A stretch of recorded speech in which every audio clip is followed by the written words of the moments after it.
वास्तु शास्त्र की भी अद्भुत महिमा है। पिताजी के आदेशानुसार जब रघुनाथ जी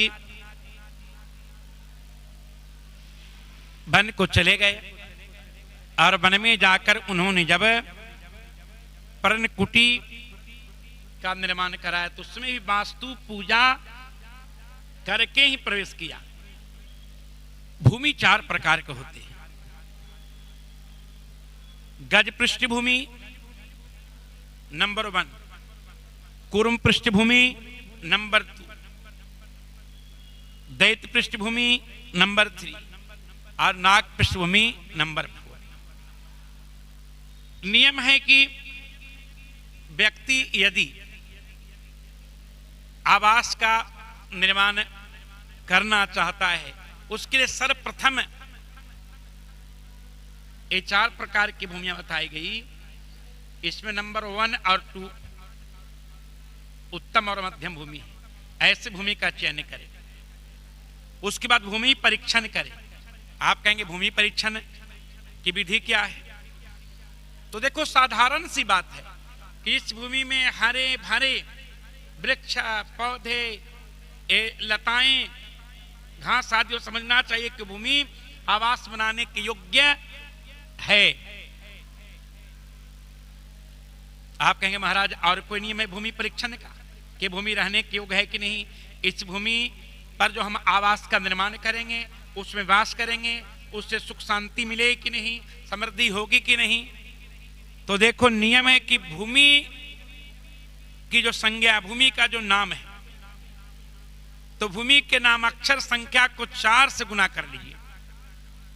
उसमें जिस तिथि को आप भूमि परीक्षण कर रहे हैं उस तिथि की संख्या और वार की संख्या को जोड़ दीजिए और जोड़ने के बाद 3 से भाग दीजिए। यदि 1 शेष आवे तो आप समझिए कि भूमि उत्तम है, जीवित है, आवास बनाने के योग्य है। इस भूमि पर आवास बनाकर रहने से सुख, शांति और समृद्धि सब कुछ प्राप्त हो। 2 आए तो समझना चाहिए भूमि की स्थिति सम है और 3 आने पर ऐसा समझना चाहिए कि भूमि मृत है। ऐसी भूमि में कभी आवास नहीं बनाए। यदि अन्यान भूमि नहीं है, बनाना जरूरी है, तो ब्राह्मण देवता को बुला करके वैदिक ब्राह्मण को विधिवत वास्तु शांति कराए। वास्तु शांति के 17 नक्षत्र बताए गए हैं। कुयोग आदि से, अरिष्ट योग आदि से रहित जो सुंदर मुहूर्त है उस मुहूर्त में ब्राह्मण देवता से वास्तु शांति कराए। वास्तु शांति में 3 क्रियाएं होती हैं, पूजन, हवन और बलि। पहले वास्तु वेदी बना करके उन पर जो देवगण हैं, देवियां हैं, उनकी पूजा करे, फिर हवन करे, अवंत में बलि यानी भोजन, बलि प्रदान करे, दीप दान पूर्वक बलि।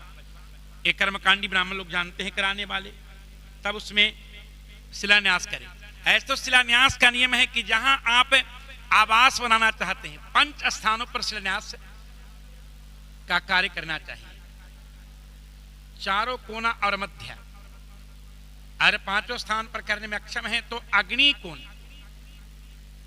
भूमि के अग्नि कोण में, नैऋत्य कोण, अग्नि कोण में ही शिलान्यास करे। 5 शिलाएं होती हैं, नंदा, भद्रा, जया, रिक्ता और पूर्णा। उपशिला, महाशिला 5-10 शिलाएं होती हैं, उनको स्थापित करें। आप कहेंगे महाराज और कोई नियम है भूमि परीक्षण का? एक नियम यह है कि भूमि की लंबाई और चौड़ाई के योग में ग्राम के अक्षर, यानी जिस ग्राम में आप आवास निर्माण करना चाहते हैं या जिस मोहल्ला में आप निर्माण करना चाहते हैं उसके नाम अक्षर को जोड़कर 4 से गुना करें। और जो उसमें निवास करना चाहता है, जो भूमि का स्वामी है, मालिक है, उसके नाम अक्षर को जोड़कर 3 से भाग दें। यदि 1 शेष बचे तो समझिए भूमि जीवित है, इसमें वास करने से लाभ होगा। 2 तो सम का मतलब है ना लाभ ना हानि। और यदि 3 बजे समझना चाहिए कि भूमि मृत है। एक और परीक्षण का सामान्य नियम है। भूमि के स्वामी के हाथ से भूमि के मध्य भाग में एक हाथ है लंबा, एक हाथ चौड़ा, एक हाथ गड्ढा खोद दीजिए और उस गड्ढे को जल से भर दीजिए। शाम के समय उसको ढक दीजिए जिससे कि उसमें कीड़े मकोड़े पशु आदि नहीं गिर पाए। अब प्रातः काल उठ करके सूर्योदय के समय में देखिए, यदि जल उसमें शेष है तो भूमि उत्तम है, जल सूख गया है या दरार नहीं पड़ा है तो सम है, यदि उसमें दरार पड़ गया है तो वह भूमि अधम है, मृत है, उस भूमि में निवास करने के योग्य नहीं है, उस भूमि में निवास नहीं करना चाहिए।